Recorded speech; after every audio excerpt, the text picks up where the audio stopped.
எது வரம்? நமக்கு என்ன வேணுமோ, நம்ம எதை விரும்புகிறோமோ அதை வந்து நம்ம வரமாக கேட்குறோம் இறைவன்கிட்ட. இறைவன்கிட்ட நீங்கள் வரமாக கேட்குறதும் ஒன்று தான், நீங்கள் தீர்க்கமாக முடிவெடுக்கிறதும் ஒன்று தான்.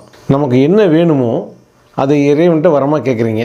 அதே நமக்கு என்ன வேணுமோ அது எப்படி நம்ம செயல்படணும், இப்படி தான் செயல்படணும், இதை நம்ம அடைஞ்சாகணும், இதுதான் நம்முடைய கோல் அப்படின்ட்டு அதுக்கு செயல்படணும்னு முடிவெடுத்து செயல்படுறீங்க.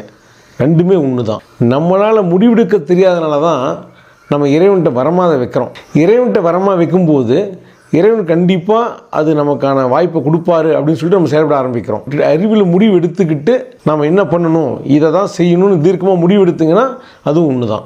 நீங்கள் முடிவெடுக்கிறது தான் ரொம்ப முக்கியமான விஷயம். நம்ம என்ன முடிவெடுக்கிறோமோ அந்த முடிவுக்கு தகுந்த எனர்ஜி வந்து நம்ம இயல்புலேருந்து சித்தத்திலேருந்து நமக்கு கிடைக்குது. அதனால் முடிவெடுக்கிறது மிக முக்கியமான விஷயம். முடிவு எடுத்துட்டிங்கன்னா அதை நோக்கி நம்ம செயல்பட ஆரம்பிச்சிருவோம்.